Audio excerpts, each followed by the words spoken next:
And up here in the top right-hand side of the map, we have the blue Zerg player from Dragon Phoenix Gaming. He is Dark.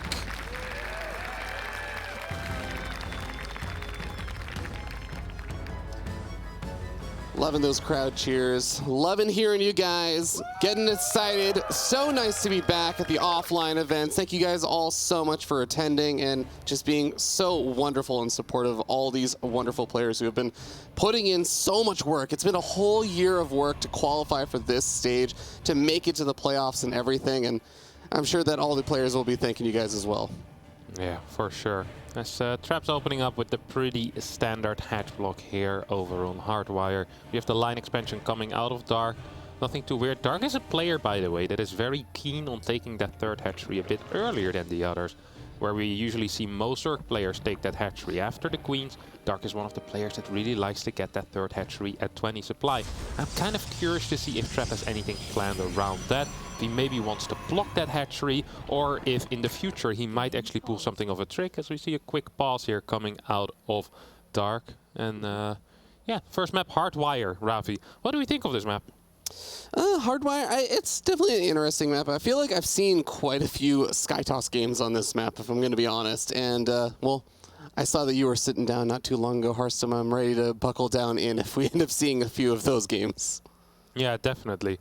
It's of course also possible to do some type of queen walk here on a map like this, but Stargate opener is honestly what I am expecting out of Trap. And yeah, well, Dark can respond with anything. The funny thing is that if this were a more regular Zerg player, I would say, well, we could see some late game or some Corruptor Roach timing on towards that forward base, which we very, very often see. But because it is Dark that is playing here, it could honestly be Mutas. We could be seeing a freaking 55 drone Hydra bust for all I care. He's played absolutely everything. And yeah, I'm really curious to see what he will pull out. Out of Trap, kind of expecting that double Stargate start, although he has shown some type of Void Ray into Glaive stuff in the past as well, with that fake fast +1 air, just making sure to kind of trick your opponent into believing that it is the double Stargate opener. Of course, if all Zerg sees is +1 air researching on the Cybercore, a Void Ray, and an Oracle, it's going to be really difficult to call what it actually is going to be. So you see that both players are just having a small discussion with the referee for now. Yeah, players sorting things out. I think it's going to be really important to see how both of these players are able to keep an eye out on each other's builds and to kind of get a sense of whatever the other one is up to. Because like you were saying, it's not just a situation where the stereotypical Zerg is sitting back, reacting to whatever the Protoss player is doing. Dark is one of those players that can also throw out some of those aggressive builds that Trap has to be ready for, that Trap has to identify, react to, make sure his defenses are up and ready. And, you know, exact same thing for Dark. Dark has to be ready for anything that Trap could be throwing out in those early stages, especially like you were saying, the Adept builds are something to also look out for. Yeah, and Dark is also one of the players that is extremely good at playing from behind, because I'm going to be honest with you here, Ravi, a lot of his build orders kind of put him behind in the early game. I've seen this man play, well, I don't want to call it the worst build order in ZVT for a year straight, but he kind of did do that. He'd be down 3 bases, 40 workers, 2 upgrades, then he'd still win the game against some of the best. It's absolutely insane. Actually, recall a game from last year where he played against Special, and I legit think he was down 60 supply and down a base, and he still managed to come back at the Intel Extreme Masters Katowice last year. It was crazy to watch, and he has this type of skill in every single matchup. He utilizes his units in such a special and unique way. It's fantastic to see, and he just he has these little things in place. Like in CVT again, he gets the double hatchery in the main base every single game, 2 macro hatches. You talk to any other of the top Zergs, and you're like, man, I have no clue what this guy is doing. Like, why doesn't he just get another queen and inject a bit more? Like, he obviously has the mechanics. Dark is one of the fastest players, but he just likes it like this, and it works out. I mean, this guy's been on top forever, and yeah, it's just really cool to see a Zerg that is so different from everyone else. And I hope, yeah, I kind of hope that he can show some special stuff as well in this best of 5. Yeah, I would love to hear your thoughts also, as we're still waiting for that first game to get started again on Hardwire. But as an active pro, when you encounter players like Dark, I know one of the kind of frustrations is that if they are a little bit off-brand from the current meta, if they do have these unique little tweaks to their own playstyle, how do you do the proper preparation for those kind of players as someone like Trap coming into this match? Yeah, it's extremely difficult, and often I think the best thing to do is to kind of take momentum early on in the game, put your opponent off by something weird, because you know he's going to be doing something odd as well. You might as well be comfortable in that weird situation. I would kind of say, I know that Trap is extremely solid with everything. He is very good decision making, so I wouldn't be too worried if I were him, honestly, about any of the early game shenanigans. I think a lot of this is going to really revolve around the mid game and the decisions that Dark will make there. All right. Well, that's going to be something to keep an eye out for. I believe that we are going to be resuming the same game from the same place as the last time we loaded on up. Just a few technical issues getting sorted on out, but the game should be underway pretty shortly. We'll be able to see what these players are going to be planning on doing. Just want to also say, you know, it's been really cool to see how Trap has actually been coming up as a player and everything. And last year really was his year. I think it has been an interesting year for him so far, just because I know the desk was talking about how Trap hasn't necessarily seen, or we haven't really seen Trap getting a lot of those first place victories and everything, but he has been looking really solid. He has been looking really good, and this is one of those events that he did say in one of his interviews, like, he's thinking, he's not sure yet, but it could be one of his last events. This is going to be a really, really big, important stage for him. I'm sure a lot is going to be on his mind, hoping that he can just focus in, hone in as we move back into game number 1, resume the game, and do his absolute best. Yeah, fantastic stuff. Here we see that drone being transferred over towards the third base already, so no quick third hatchery on that natural location, or where usually the natural would be. Obviously right now the natural's on the third will be on the natural.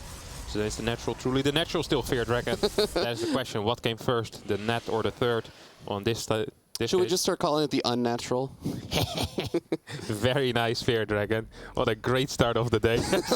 We see this is a very interesting move here. We see Warp Gate first, coming out of Trap. He's hiding something as well, and he's hiding a Stargate. So the Overlord spots that this is Warp Gate first, and whenever someone plays Stargate first, you usually do not open up with Warp Gate first, because it delays your first Stargate unit, which makes it difficult to, well, take your third base. It also delays the timing that you can march across the map. Then on top of that, he hides the Stargate in the natural, which is the most unlikely position for the Overlord to scout. We follow it up with a Stalker as well. If you're Dark here, this completely smells like a glaive opener, or maybe even some type of weird robo start. If Trap builds a Void right here, I'd be insanely surprised. I've seen some Korean tosses do that. I have absolutely no clue why they do that. So I really hope it's just going to be an Oracle. Oh, that's beautiful. I love that. You know what I would love even more here?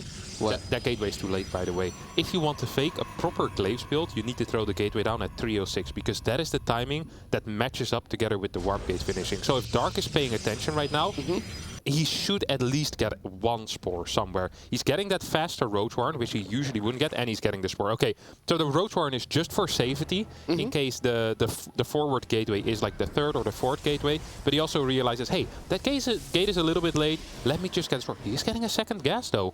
He might... Second gas is very rare to play against Stargate. Yeah. The reason for that is because you want to optimize your mineral income, because minerals basically increase your eco, right? Anything that is built from minerals will get you more eco. The Queen, the Hatchery, the Extractor, the Drone, all of that requires minerals. So the faster you take gas, the worse your eco gets, and you want maximum eco against Stargate openers often, because there's no real pressure, just harassment. This is brilliant, by the way, out of Trap. He's forcing out roaches by hiding the first two oracles. Dark is buying this completely. Brilliant mind game out of Trap. Absolutely fantastic play. Look at that worker count. It's terrible for Dark. This is going to be really, really tough. Dark is hyper committing to the defense as those Adepts make their way across the map. A couple of the Oracles are now going to be revealing themselves, moving on the right-hand side as the Adepts shade forward, cancel the shade, and Trap is out of there with the Adepts and in there with the Oracles. Getting 4 kills, definitely not too shabby. Takes a lot of damage on one of the Oracles. Has to back off to the safety. I think the third Oracle is back at home, just helping to clean up that Overlord. But behind all this, Trap is ahead in workers. A Protoss player ahead in workers at this stage in the game is not going to be a place a Zerg player wants to be. Yeah, this was a great little double trick as well, right? So the first trick is you forced a lot of units. Oh my god, are you joking, Trap? Brilliant early game, but then no unit in the wall. Force field goes down way too late. Dark gets in, takes out 2 sentries. That's a lot of gas that just got wasted. A recall forced out to the main base. Hasn't lost any probes there just yet. The recall of just those 2 oracles in the top right-hand side. They have a bit of energy. They managed to gun down all of the remaining Zerglings. But that singular move there from Dark really counteracting a lot of the nice little advantages that Trap was getting for himself. Behind this, Dark does also add on a Spire. Yeah, this is really Dark's superpowers, making his opponents look worse than they really are. I have no clue how he does it. I know for sure that Trap has a unit in that wall every single time, but the one time it really matters, and Dark shows up with a bunch of links. These sentries were just chilling behind the wall. Trap was not in time with the response. Now we see a Spire on the way, and this is going to be really hard to scout because the Oracles aren't in that great of a position to do that anymore. They had to run back home, maybe try and defend against those links. And now they're just very busy trying to get some type of info. There's no fort base yet. I still think that the eco is good for Trap. Trap is following this up with Blink. There's no gases on the 3rd base yet. This is a big scout. If Dark can see the lack of gases on that 3rd base with a Ling or just with a Roach for all I care, or run a Queen across the map, scout with a drone, I don't care. This is huge info. The moment gases aren't done before the 6-minute mark on the Protoss 3rd base, all the alarm bells should be ringing. A couple of Lings finally making their way across the map. They managed to make their way past those Oracles, and they will be moving in the general direction of that 3rd base, but it looks like they're going on a very roundabout path. Ling starts making his way into that 3rd base. Gas Geysers just now being taken. Scouts 1 Gas Geyser being taken. Doesn't scout the 2nd one. Is that going to be enough information, or is it even just too late at this point? Yeah, it's enough information, but he already built 8 Mutalisks. These Mutalisks need to do a lot in the counterattack. I wouldn't even mind a Spine or 2 going down at this point. Roaches need to be built, but for whatever reason, Dark is continuing Link production. It's getting a drone. Oh boy, this is going to get to be a very, very rough spot very shortly. Lings are going to see the Stalkers and the Adepts making their way across the map. Oracle's clearing the path and just ensuring that he has an open way to go into one of those bases if he decides to push forward. Looks like Trap is going to get another little pause as he does back off for the moment's time. Thankfully not during any of the engagements or anything. But this is going to be a very, very dicey moment here as we're going to end up seeing a situation where the game will be progressing shortly. We're going to try and keep it a little bit light on the details of the game since headphones are off right now. Yeah, for sure. Nah, good call. It's an interesting situation though, Fear Dragon, that both of these players find themselves in. It's just it's absolutely wild. Yeah, always a little bit tough also when you're maybe getting ready for the game to get started, really getting ready for the game to hit a big moment, and then have to pause for a little bit. So it's going to be interesting to see how these players also deal with that, as I'm sure the adrenaline has been pumping for both of them for quite a bit of time now, getting ready for this. Yeah, definitely. It's an interesting start as well. Like starting a best of 5 with a build order like this, you know, pulling out the tricks early on. It's great to see. It's very different from anything we've seen recently. This was a build back in the day, what Trap was doing here, but I haven't seen it in quite some time, as it looks like we will be once again resuming from replay. You see that on our little monitors over here. Yeah, one of the best features we got from Blizzard, in fact, being able to resume those games from replay. Perhaps back in the day, back in my day, we had to replay the game from scratch. There's no way you actually did that. Fair. That actually used to be, for those who don't know, that actually used to be the way that things happened. There was no resume from replay. Yeah, but that never. Back in 2011. Did they actually replay games? Yeah, I think so. I think there's. I mean, you've been an experienced competitor for a long time. You know that there have been some crazy times for the rules in StarCraft. All I remember is Lucifron getting kicked out of a group because of a coin flip. Coin flip. This is. Yeah. There's a very good video of that as well, where I believe it was Yu-Gi-Oh who just... I think it was Yu-Gi-Oh, Strelok and Lucifron in that group. And Lucifron gets knocked out and Yu-Gi-Oh just starts screaming because he's so happy he made it through. It's a great video to watch. That's old school StarCraft, my friend. That must have been 2011 and one of the earlier dream hacks. So we still have a look at Trap's face here. Look at that. And this guy's he's a cheeky player. He really is a cheeky player. And he's pulling out everything. I said already before this series, I really feel like Trap has a lot prepared for Zerg specifically. And I think this really is just a start. This is not how it's going to end whatsoever. He's going to have lots of weird little things going on, loads of tricks, and I'm curious to see what those tricks will be. Yeah, I think that Trap has definitely earned himself quite a few fans in the past few years. I know, big shout out to Gemini, one of the most diehard fans, actually made a great montage video of just so many wonderful Trap moments. I think just the combination of his diversity in his build orders and his ability to prepare for particular matchups, as well as also just some of his stellar micro moments. I know we didn't quite get to see a ton of his Oracle control there, but even being able to snag those 5 drones thanks to the little surprise maneuver. But his Oracle control used to be one of the things he was best known for. Just really, really on-point micro a lot of the time from Trap. Yeah, that's a good thing to be known for, Oracle control. It's a lot better than being known for having a single pylon power 7 gateways or something like that. Yeah, that's the thing in StarCraft. You can be known for good things, you can be known for bad things. And sometimes there are champions who are still known for a bad thing. I always felt bad for DRG when he lost that Protoss game to Scarlet. And yeah, that kind of sticks with you forever. You know, even 7 years later, people come up to me, didn't you lose to Scarlet MLGs? Oh, good lord, not again. You lost to her off race in a professional match? Oh man, that's really got to sting. Yeah. Well, hopefully you can feel a little bit better. Yeah, Oracle control is a good one to have. You know, one of the things I always think about actually with Dark, I know we were watching Here Marine's wonderful signature series earlier today, in case you guys missed that right before this series started. Dark's signature series really won me over. I used to be one of those guys who I'd like, yeah, you know, Dark, he's a really good player and I respect him. But after I watched the signature series, became a big fan of him. Yeah, I've always been a big Dark fan. He is... yeah, he's just brilliant. Brilliant player. It's really fun to watch a Dark game, I think, because you know something is going to happen. Like, he shows up and I don't even think really he mentally prepares for like certain scenarios, and then he's like, which unit do I like the most today, you know? It probably depends a bit on what the breakfast food is. So I was like, X today? All right, Hydras it is. And he throws out some Hydra veins, like, freaking every Zerg's been telling you the Hydra most useless unit, and he wins with him, like moonwalking back to his base as well. It's like so sick. His control, his unit movement, his decision making in game. It's just brilliant. He's such a clutch player. I love to see it. Yeah, always a treat when we get to see him because, you know, everyone's kept in the dark about what he's going to be doing. We are almost there, guys, to resume game number 1 as the players are getting ready. We're recovering the game. We're loading in and should be back into it in a matter of about a minute or so. Yeah, of course, gives both players a little bit of time to think as well. As Dark already was kind of preparing that defense for a while now. He was had a lot of links though initially, more so than Rojas. Surprising to me, because he spotted that lack of a gas.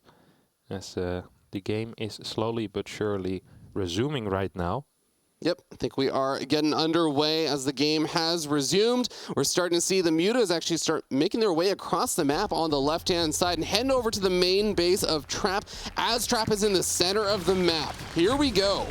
Yeah, this will put a lot of pressure on Trap to perform on the other side of the map. There is a Prism with his army. There is a lot of Stalkers, no sentries. At least I don't see any. Perhaps in the Prism. Yep, there we go. Sentries in the Prism.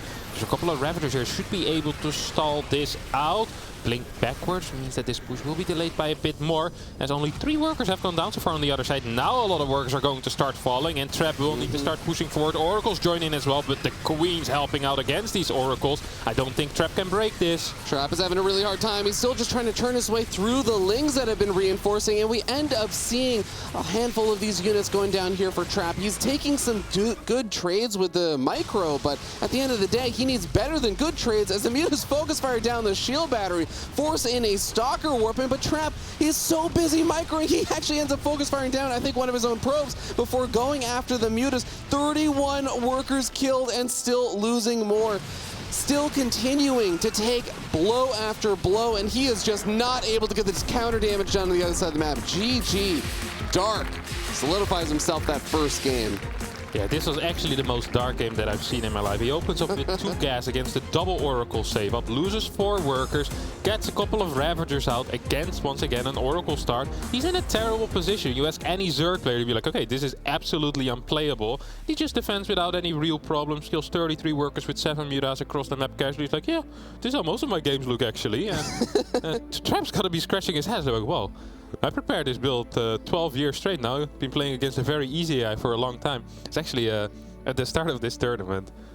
Trap called me over. It's like, hey, come over here. And he's sitting in the lobby with a very easy AI. And he tells me, this is my favorite practice partner.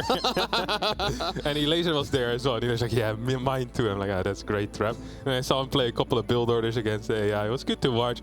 And he really is that type of player, right? He likes these tight build orders. He thinks about the early game a lot and how to play everything from there. And this is what he came up with.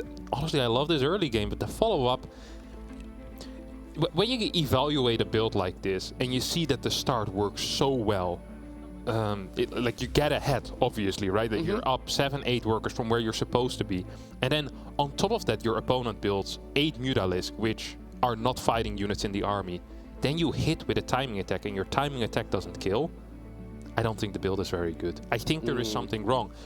Sure, perhaps you expected Dark to go up to a higher drone count than 65, 66, but it's also a build that's easy to scout. You delay your gases still, I think it was 630, 640. I mean, this is a dead giveaway, so it does make me doubt that build order a little bit. I love the start, don't get me wrong, but the Blinkstalker follow-up, not the biggest fan of it. And, well, I think Dark was a big fan of it because he held it really easily. Yeah, I think that's a really good way to put it, because I'm sure it must feel a little bit demoralizing when you feel like everything went your way until the moment where you take the big follow-up engagement. And even with good micro, it's not like Trap had some massive faux pas with the micro or anything. Wasn't losing a bunch of stalkers to the Lings or the Roaches. Still had a hard time. But here we go, guys. We're heading into map number 2 in this best of 5. Starting down here in the bottom left-hand side of the map, he is from the Kwandong Freaks, Trap. And in the top right, the Blue Zerg player playing for Dragon Phoenix Gaming. It's Dark.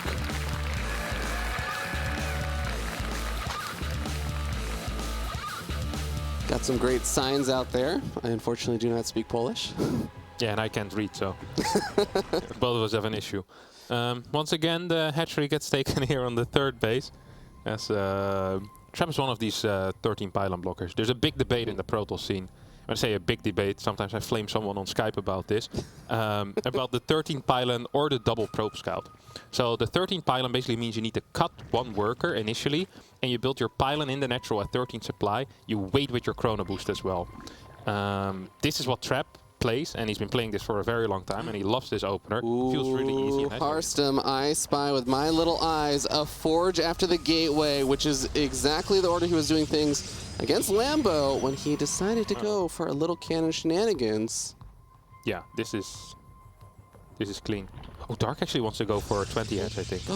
He scouts in the low ground, immediately spots out the pylons. Now, this is a 3-pylon wall. This means that it is going to be very difficult for drone pulls to really bust through that. So it does look like Dark not going to be pulling any workers, not going to try and deny this. You can cancel the 2 extra pylons over here and open up the pathway.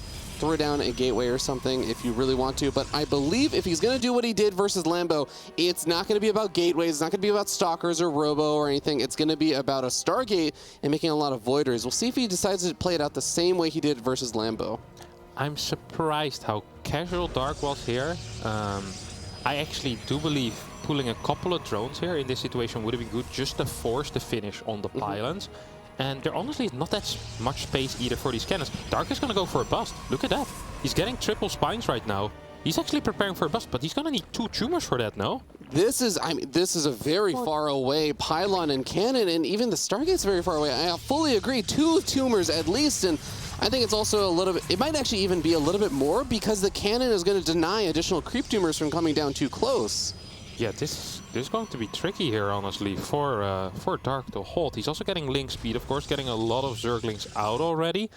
I wouldn't even mind if he sends 2 links across the map to force a cannon at Trap's natural base. Because, oh, there already is a cannon. Yeah. You don't need to force anything. Trap's already safe. Never mind. Oh, that probe can die. Oh, actually, there's a second probe. That probe can die. Fear Dragon, don't worry. Here come the spines. 3 will move down. Lynx will join the fight as well. There's 2 batteries. There's 2 cannons. And there's going to be 3 spines. There's a lot of units more being, or lots of cannons being produced behind this as well. Batteries also going down. I'm not so sure about this. That 4th spine can't quite reach. Targeting down the batteries is obviously the correct call. The first cannon is going to go down. I think Dark might just be breaking this. Yeah, all the Lings are gone right now. The shield batteries are going to be running out of energy very shortly. There are some more units further behind this. There are the 2 queens as well. They're going to be adding the DPS, but the Void Ray, if they can avoid fighting the queens and just go after the spines from the corner, there's maybe an opportunity, but the 3rd queen pops out. Transfuses start popping on the spine crawler, and it looks like the Stargate's going to be under a lot of trouble. If you lose the Stargate, it's all ogre. There's no following it up from this. Yeah, no, there definitely isn't. I mean, he will have absolutely no production on this side of the map. There's three queens. There's going to be a transfuse here as well. These queens can be microed. Batteries in the back will help that Void Ray stay alive. The Stargate dies, and this Void Ray will be the only unit remaining here for Trap that can do anything whatsoever. Brilliant defense here out of Dark, and Trap, with that preparation, he's coming in, but so far it's not really working out. No, it feels like Dark has been able to swat it down reactively left and right. And now we have a Protoss player who hasn't started Warp Gate at almost 5 minutes into the game, doesn't have a single gateway unit, nor is there even a gateway unit on the way. It's just the single Void Ray, trying to buy a little bit of time as this defensive photon cannon with 3 shield batteries behind it gradually gets knocked down. And Dark comfortably just going to be trying to drone up as much as possible from here. Yeah. This looks really difficult for Trap right here. You could say, well, the worker count's pretty even, and Trap is already taking a natural. There's still a cannon here holding this back, but the queen count is good. The creep threat's going to be insane, and there's really no threat whatsoever coming out of Trap right now.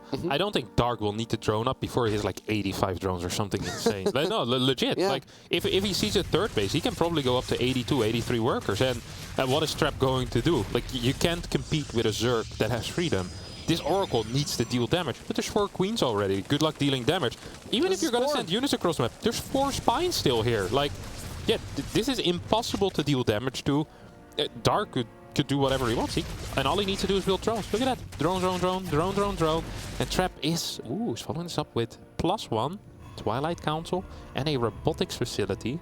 The charge? Templar Archives? What are we feeling here, Ravi? I mean, I think at this point, I wouldn't even hate the idea of, as difficult it will still be to pull off, even just something like Resonant Glaive to Depths, or heck, at this point, I would take a DT drop Hearthstone, because I think it's just going to be a tough situation no matter what, and no matter what Trap does from here, he is going to have to take some risks. He's going to have to make some gambles, hope that things pan out, do his best to try and keep Dark maybe a little bit in the dark about what the follow-up exactly is going to be, and try to punish a mistake, because he is absolutely 100% playing from behind here. Yeah, no, he's not playing a little bit from behind. He's very, very far behind. I do believe okay, Roach Warren is going down right now. That is actually kind of important, because you definitely can die if you're playing with pure Link Queen against Salads with +1. I like this build out of Trap. I think this is a follow-up that makes some type of sense. I don't think the build is very good, but I also don't think his position is very good, and he needs to get something done. He can't allow his opponent to drone up to 80 drones, and then, I mean, at any point, Dark can just kill his opponent with a very high drone count. Like, there will be no risk involved. So Trap needs to really do something here. Do you think there is a little bit of a risk in that this is going to be an attack coming with the +1 weapons and charge going to be coming out? The Warp Prism, I think, going to have that potential also to warp in a lot of Zealots on the other side of the map.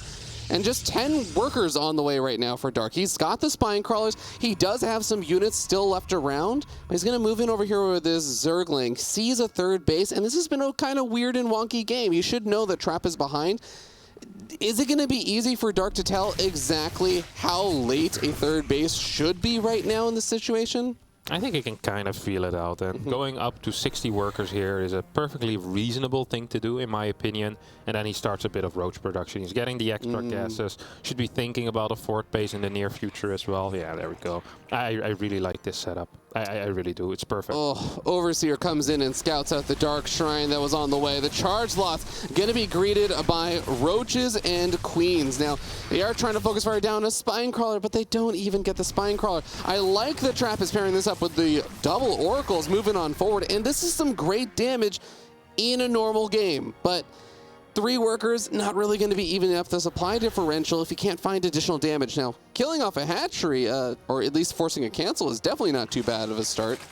Yeah, this is nice, and as long as Dark continues producing roaches, the game might actually get kind of playable here for Trap. Yeah, Trap's aggressive rotations are by far the best out of any Protoss player. The thing that he did there with the Prism, forcing the Queens to the front, Oracles fly in through the natural towards the main base. I mean, this is the bread and butter of Trap. He's going to continue doing that. He's going to get a couple more worker kills here. He'll most likely now drop at the third base, or maybe even in the main, and we'll see a rotation with these Oracles. If he can cancel another fourth base, that actually would be kind of big. Well, at least delays it doesn't quite get forced out of cancel as the drone does decide to pull back. Oracles try and come in from behind and also try and get off a little revelation. Zealots do end up falling over here. I think Trap has been doing a really good job with just general unit retention, because even warping in additional Zealots would be a little bit costly for him. He really wants to cut every corner he can. Dark has had enough, though. He says, oh, you're making my life a little bit more painful about starting up a fourth base and everything. He just decides to throw down the Nidus Worm along with the Infestation Pit. Now, Arstum, I know that there is a Zerg build order that can be very frustrating to go up against when you're playing from behind. That is a Swarm Host style with the Nidus Worms. Is there the tools available for Trap to actually deal with something like this, since he does still have the Oracles at least alive? It's going to be really difficult, to be honest. The first Nidus is the most important one, and if he can clear that, that would be huge. After you clear the first Nidus, the second Nidus is the most important one, and if you can clear that, that would be huge. After the second Nidus, then the third Nidus becomes really important, and once you clear that, the fourth. I'm noticing a pattern. Yeah, there's just a lot of Niduses that are important to take down here for Trap, and he actually gets on top of the first one. This first wave is not going to be doing too much. Not a lot of Locusts are out. I think one or two Zealots might fall. Nidus will get taken out. Here comes the second Nidus, also, like I mentioned, a really important one, but the supplies are so Dark favored here. Dark's already transitioning as well. Dark says, I'm not going to rely on these Swarmos to kill you. I'm going to rely on these Swarmos to really annoy you and, well, maybe kill you, but kill a couple of workers, force a response, and then eventually I'll just transition into lurkers. Yeah, before the first Nidus Storm was going up, you saw that Trap was trying to poke across the map, trying to threaten a little bit on the other side, and immediately had to pull back. And now you can see it's all out defensive mode here, but Archon's going to have to do a lot of damage to try and save this cannon and prevent additional units from going down. Locust managed to wipe out that cannon, not getting any probes or anything just yet, but another Nidus Storm is going to be on the way, and Trap going to do his best to try and clean this up. Love the Warp Prism Immortals, the Archons to actually just clean up these Nidus Storms. Nice mobile units that can react quickly with that. Yeah, sadly another Nidus, I think, went down on the left side, so these Swarmos might be capable of getting another wave in. 1 DT slightly out of position. That's a lot of Swarmos, by the way. How many is that? Holy crap. 16 Swarm Hosts. This is becoming a pretty committed Swarm Host attacks, but it's because Dark can afford to do it all behind this. He is nearly maxed out at this point. Trying to focus fire down a couple of these units. He is going to be able to snag a handful, but the Force Field's actually locking out quite a few. Only 4 probes going down. All in all, Trap has been doing a really stellar job defending against all this. It is still just the question, is the damage being done by the fact that Trap is being kept at home, unable to expand and unable to do anything else behind it? Yeah, it's difficult because Dark is losing some momentum, right? And he's not killing that much, but he also hasn't lost any units except for 3 units, which is a great thing for him. Another Nidus goes down. There's no fort base yet either. There's no real transition out of this for Trap yet. It's getting a fleet beacon, it's getting a Templar Archives, but this is still really far away, and we're in the here and now. And in the here and now, Trap is down 70 supply, and Dark's on his doorstep. Yep, Locust coming on forward yet again. Going to be moving on in alongside all the Roaches and Ravagers on the right-hand side. So now the Locusts are acting as a great zoning mechanism to keep the Immortals away from the Roaches. Robo goes down, Shield Battery goes down. DT and Archon flank coming in from behind. The Roaches and Ravagers are actually pretty trapped right now between a lot of these units. Zealot Warp and even Force Fielding in a lot of these Roaches. A fantastic snag for Trap. And suddenly, a Protoss player who was down nearly 80-90 supply, only down about 25. That was huge. That was so insanely big. All of the cannon fodder for these Swarm Hosts completely gone. We see the transitions into Lurker right now, but it's just going to be almost a standard lurker game from here on out. Obviously, the Swarmos are still a threat. The Nidus network is still a threat. And if they get a base down at any point, this is going to be terrible for Trap. But Trap has a fighting chance again. He just needs to take out these Nidus networks before Swarmos can pop. Oh my god, bit of mismicro there on the Locust, which means a lot of them will land before anything happens. Super Battery gets activated. These Archons need to get picked up. Good control here out of Trap. Once again, barely taking any damage whatsoever. This has been some of the best defensive play I've seen in a very long time. In order for Trap to come back in this game, he needed to play perfectly. He needed to make absolutely no mistakes, and he took that to the next level. He made no mistakes and, in fact, did better than it seemed possible. This has been a stellar defense so far from Trap. It really does feel like he has a fighting chance in this game again, as he finally is able to slap down a 4th base during all this. Starts up a mothership as well, has +3 weapons and Psystorm on the way. You can start to see the glimmers of hope here for Trap, as he's gonna have a lot of the tech to not only deal with the Swarmos, but also to deal with some of the transitionary forces that Dark is going into. Yeah, Trap's on top of everything. Another Nidus gets taken out. Nidus on the left side did get spotted by that Prism with the 2 Archons, but Trap actually wants to continue his journey with this little Prism drop and decides to drop into 12 Lurkers. That didn't end up so great for him. Now he's like, okay, I still remember where that Nidus is. Maybe I can still take it out. Swarmos are already out and looking for a target, and I think that target might just be this 4th base. 4th base going to be under siege very shortly. We're going to see a cancel since Trap is not entirely in position to actually help defend against that. Archons are going to be able to find a couple of the Swarmos that didn't quite get the memo to load up into that Nidus Swarm. And these Locusts not going to be able to accomplish a whole lot, but do force out a shield battery overcharge as well as some Psystorms. Lurker's getting into a very interesting position here, and this is going to be a great pairing with the Nidus Swarm as well. So the Nidus Swarm going to act as a great escape mechanism for these Lurkers if things get a little too dicey. Yeah, now the Lurkers kind of zone the army away from the natural. The Locust can go there, and if there's nothing to defend, you're just going to lose a base, and the rinse and repeat with the 3rd base later on, or with his bottom side base here as well. Trap is going to go for a base trade, an interesting decision, and paired with that mothership, I don't really mind it. If he snipes the Overseers, what is there really to spot? Well, the answer is nothing, because there's no spores here. And funny enough, there are in fact also not a whole lot of units that are going to be attacking up. It's the Queens, which are very slow and going to have a hard time closing the gap on that mothership. And what, 3 or 4 Hydras? So here's an opportunity for that mothership to really stick alive for quite a bit of time. Disruptors coming out behind this as well, just to try and add a little bit extra DPS, but the Lurkers come on home. Storms have to go down on top of some of these Lurkers, but the Lurkers just do not take that much damage to them. And now, even though Trap is splitting up his army, he's knocking out some of these hatcheries. He is, in a sense, getting trapped. He doesn't really have an escape mechanism with all these expensive units. Yeah, this looks awful for Trap. Perhaps it was not the correct call after all. GG gets called as Dark takes game number 2 as well. And he's so close to that Rhino of 8 right now, Ravi. An amazing game number 2 from both players there. Trap able to just, in game 1 and game 2, have such a great sense of exactly what to do. That intuition you were talking about, Harstem. And even though Trap did a phenomenal job, I feel like a picture-perfect job of dealing with that Swarmos harassment, Dark still just had his number. He was able to get those Lurkers set up in the perfect position, able to force Trap into an awkward spot where he had to make a decision, which did not end up well with the base trade. Yeah, it's just so sick if you think back of both of these games. In game 1, Trap gets really far ahead and Dark makes it look kind of easy to win. Then in game 2, Dark gets really far ahead and he makes it look kind of close. It's like, how does this make any sense whatsoever, Dark? But he wins, and that's all that really matters for him, of course. He's up 2-0 currently, 1 map away from facing Raynor in that round of 8, the rematch from BlizzCon 2019. In the finals, of course. Yeah, it would absolutely be sick, but Trap is not down and out quite yet. He has more things prepared, but Glittering Ashes is a good map for Protoss. Hardwire isn't that bad either. There are going to be worse maps coming soon. Think of Berlingrad, perhaps a Curious Mind.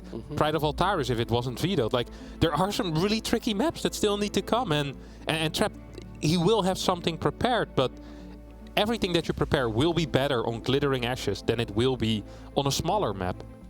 This is going to be a tough situation for Trap to dig himself out of. He's down 0-2 in a best of 5. There are no more second chances, no more opportunities. This is the Intel Extreme Masters Katowice. This is not a qualifier for an event. This is not about earning EPT points for another event. This is the event that you want to qualify for and play in. This is the event that you want to make it further in. And now Trap, down 0-2, is facing a very hard reality that he has to win 3 games in a row against this monster of Dark. Can he do it? We're gonna hop into game number 3. The map is going to be Blackburn as we start down here in the bottom left-hand side of the map. He absolutely needs your energy right now, crowd. He is Kwangdong's Freaks Trap.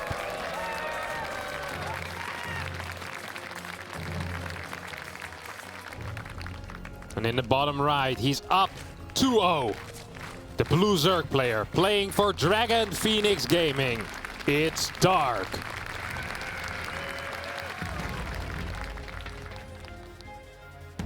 An absolute monster right now, Hearthstone. That's what it feels like Dark is. It feels like Trap is going to just be looking for some kind of way to come out in this game against someone who, frankly, is looking to be in such good form, in such good shape. It's going to be really, really hard to find some kind of solution that will be able to beat Trap, to be able to beat Dark. But let's see how things shape out. What happened there? Did he trick him with the drone? Yeah. Yes, very nice. Observer paying attention. Glad there. Okay, that's actually a big deal, and that's going to be super frustrating. Trap probably is not quite aware of that yet. Once he goes down, he's going to be like, oh my god, I can't believe I fell for this again. So Dark most likely just hit the drone for a little bit, closer to the third. Then once Trap probes went up, Dark just threw down the hatchery in his natural because he prefers playing like that. And that's a little mental victory that if you're down 0-2 as Trap, that's really going to bother you. Yeah, it is, of course, a nice little economic advantage if you can force out the third hatchery instead of the natural. Just the drone transfer time and everything is a little bit longer, but it is going to be a mental victory that will probably be a little bit more troublesome in this situation.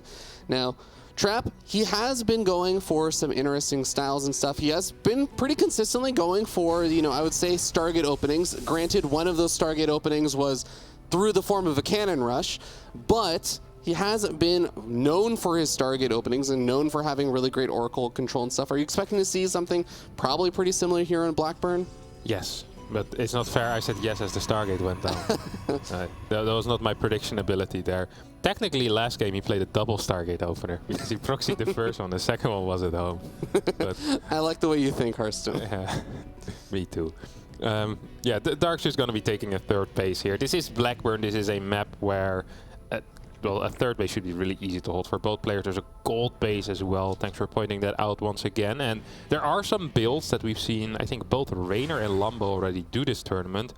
Rainer against Zaun on this map and Lambo against Zest, I want to say, where they go up to 66 workers. They take a fourth base, but they don't really drone up that fourth base and just transfer drones from their third to the gold base and then all in with Queen Roach Ravager while having a pretty decent eco behind that. You can still go into a Spire later on if you really need to, but you obviously need to deal some damage if you're all-inning your opponent. But there are some opportunities to kind of transition out of that.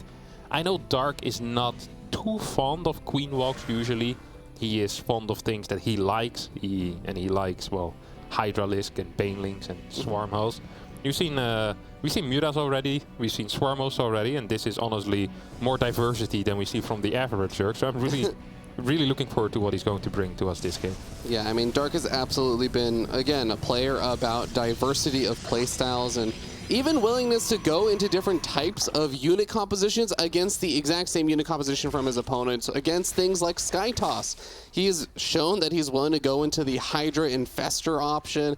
He's been willing to go into just the Mass Corruptor option. Depending on the situation or how he's feeling, it is going to be difficult to try and predict exactly what he's going to be up against. But speaking of Sky Toss there, Hearthstone, we do have +1 air weapons on the way already there from Trap. Yeah, this is a layer timing, by the way. Holy crap. We're moving to that layer real fast. And could be for a Spire. Could be for a Hydra then. There's a second gas already as well, which we honestly never see. There's no Queen in the main base, so a Stasis Trap will be put near that mineral patch.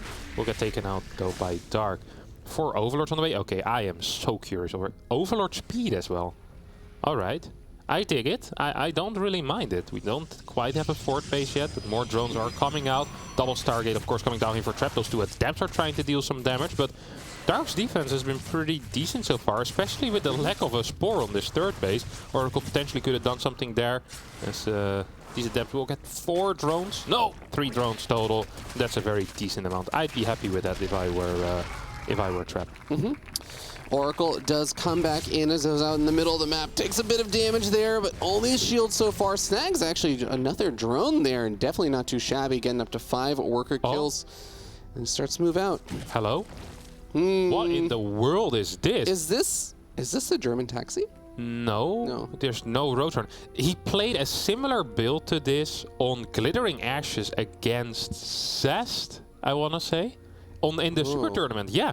The 50 drone Link Queen Nidus. This time there's some Overlords though, and he's going to drop on the other side of the map. This is hitting very, very late, and if there is a cannon or a battery at the third base, or ideally both, this could be pretty easy to hold. However, the main base seems to be what Dark is aiming for. He wants to drop those Queen to defend the Nidus building. This is great. There's no gateway units. Taking out anything has to be done with air units, but Queens will defend it. I love this build order. Oh, the Void Ray that's all coming out of that Stargate is going to be quite a bit of time before it actually is able to pop out. The Queens already solidifying a nice little spot here, throwing down the creep tumors to help keep that Nidus Worm a little bit easier to defend. 2 Void Rays on the way. The pylon getting focus fired down. Is either one of the Void Rays even going to be able to get out of here in time? Yeah, one Void Ray will pop. The other Void Ray also pops. Lots of batteries and cannons going down in the main base right now, but the production is on the right side. It will get taken out. Trap needs to work on getting production back online. Oh my god, did you just lose a Void Ray there? That is going to be very problematic. 2 Void Rays have gone down so far this game, and the Queens have so much transfuse energy. The shield battery is going to be running out of energy soon. Until the shield battery is overcharges pop, we're starting to see the Lings just running rampant inside of the natural expansion. Trap already down 2-0. He has to mount a defense over here. There is no next game if he can't defend on this one. Baneling Nest on the way as well. I love the Robobay. That's a fantastic call here out of Trap. I also wouldn't mind another Stargate being built somewhere in the back. This Baneling Nest though can definitely cause some problems because Banelings can blow up cannons and batteries and all of that good jazz. There is potential for a Nidus Worm at the third base as well. Let's not forget, at any point in time, Dark can say, hey, I don't want to be in your main anymore. Let's hop over to your third base. There are links on the map which can provide this vision for a Nidus. Links right now we can see trying to get into the natural, and they do manage to do that. There's a cannon going up there, and a couple of Void Rays will move back as well. Banelings moving forward, trying to blow up all of these cannons. Dark is prepared for absolutely everything as the Banelings find their way into the mineral line. Probes want to evacuate. Can they? I think they can, but all of the cannons just disappeared. Every single one of them, and a handful of the probes going down with them as well. Queens able to continue pushing on forward. The shield battery overcharge about halfway done, and the Queens say, well, let's just head over to the natural for a little bit. We're going to take a vacation there before we come back in and go after those Void Rays a little bit later on. 3 more Queens being produced at a time, and that first Disruptor, it's got to get a lot done right here, Arsum. It has to, yeah, it needs to kill a bunch of Queens, and it requires 2 shots for that, so that will take a while. Once the oh my god, that was another Void Ray dying there. Trap getting a little bit sloppy in the defensive control. I love this Stasis Ward. If it hits, that would be huge. Good target fire out of Dark, though. More batteries going down in the main base. First Disruptor shot not really achieving much. Does force Dark to burn a couple of extra transfuses. Trap needs to make the defense right now. He can't lose that main base. Disruptor will stay alive as these Links try to chase it down. All the Void Rays are gone, Ravi. This is awful for the Protoss player.